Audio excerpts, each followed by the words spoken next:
Shalom, perkenalkan nama saya Ayu Rikiana Pasaribu.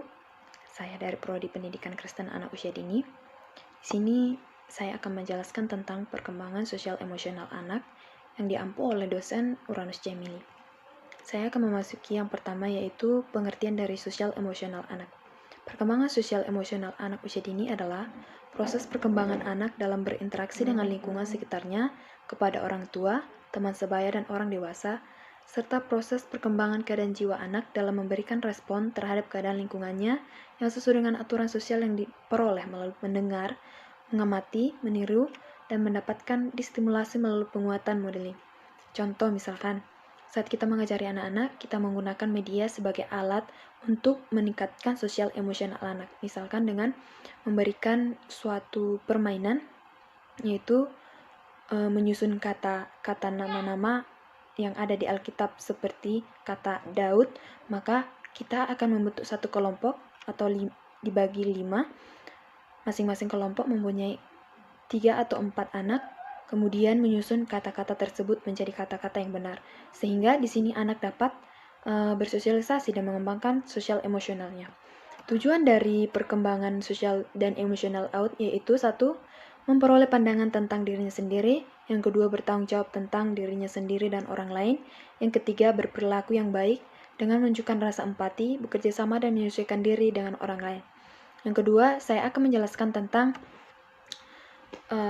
Lukas 18 ayat 16 dengan bunyi, tetapi Yesus memanggil mereka dan berkata, biarkanlah anak-anak itu datang kepadaku dan janganlah kamu menghalang-halang mereka, sebab orang-orang yang seperti itulah yang mempunyai kerajaan Allah.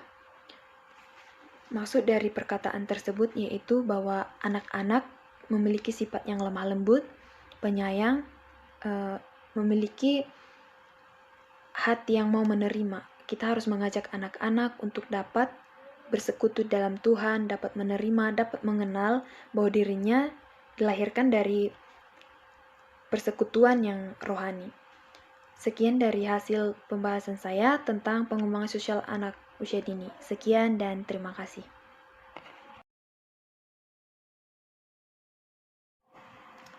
Shalom untuk kita semua, perkenalkan nama saya Ayu Rikiana Pasaribu. Saya dari Prodi Pendidikan Kristen Anak Usia Dini. Di sini saya akan menjelaskan tentang pendidikan moral dan efeksi pada pendidikan Kristen Anak Usia Dini yang diampu oleh dosen Uranus Jamili MPDK. Di sini saya akan menjelaskan mulai dari pengertian nilai moral. Kata moral berasal dari bahasa Latin mos atau jamak mores yang berarti kebiasaan adat dalam bahasa Inggris dan banyak bahasa lainnya termasuk bahasa Indonesia. Kata mores masih dipakai dalam arti yang sama. Moral dapat dimaknai sebagai nilai-nilai norma yang menjadi pegangan bagi seseorang atau suatu kelompok dalam mengatur tingkah laku. Istilah moral dalam tulisan ini diartikan sebagai peraturan, nilai-nilai dan prinsip moral, kesadaran orang untuk menerima dan melakukan peraturan.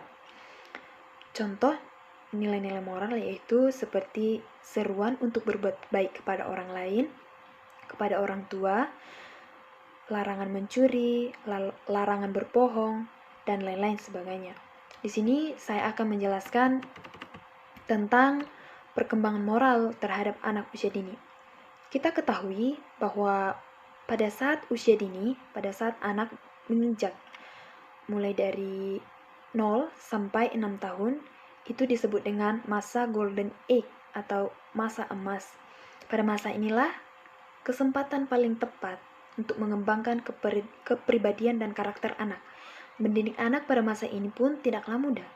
Ibaratkan memasuki hutan belantara, mendidik anak pada masa itu sama dengan babat alas, yang artinya seseorang harus memulai dari 0 dan penuh perjuangan, kesabaran, ketelatenan agar pendidikan yang ditanamkan dan dikembangkan pula pada diri anak dapat berbentuk karakternya.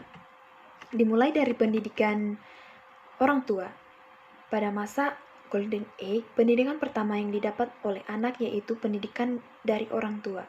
Maka orang tua harus mendidiknya, memberikan pelajaran yang sangat seharusnya dapat membentuk karakter anak sehingga pada masa pertumbuhannya anak dapat tumbuh dengan moral yang baik, seperti mengajarkan kepada anak tidak boleh melawan pada orang tua, tidak boleh melawan pada guru, harus menurut perkataan orang tua, tidak boleh mencuri, dan lain-lain.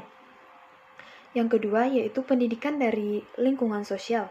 Jika anak tumbuh dalam keluarga yang baik, namun dalam lingkungan sosial yang memiliki lingkungan sosial yang buruk atau kurang baik pada anak, maka secara otomatis anak akan bertumbuh dan berkembang dalam keadaan yang moral yang tidak baik juga. Dan sebaliknya, jika dalam lingkungan yang baik, maka anak akan bertumbuh dan berkembang dengan mengembangkan moral yang baik juga. Pendidikan yang paling kedua yang paling tinggi selain orang tua yaitu dari guru atau sekolah. Peran guru hampir menyerupai dari peran pendidikan orang tua karena hampir 50% pendidikan anak setelah dari orang tua, lingkungan, maka akan terjatuh pada lingkungan sekolah. Maka guru harus mengajarkannya dengan kesabaran dan penuh ketelatenan supaya anak dapat berkembang dan bertumbuh sesuai dengan harapan yang diinginkan. Baru kita akan mengajarkan pada anak tentang banyak hal, berbagai hal yang dapat ditanamkan pada anak seperti menghormati orang tua, mengerjakan PR, tidak boleh menyakiti teman, berbagi makanan, hal-hal yang dapat mengembangkan moral anak mulai dari kecil.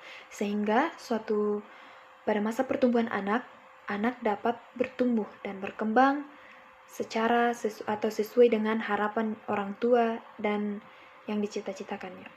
Sekianlah penjelasan dari saya tentang moral dan afeksi anak. Saya Ayu Rikiana Pasaribu mengucapkan terima kasih dan shalom.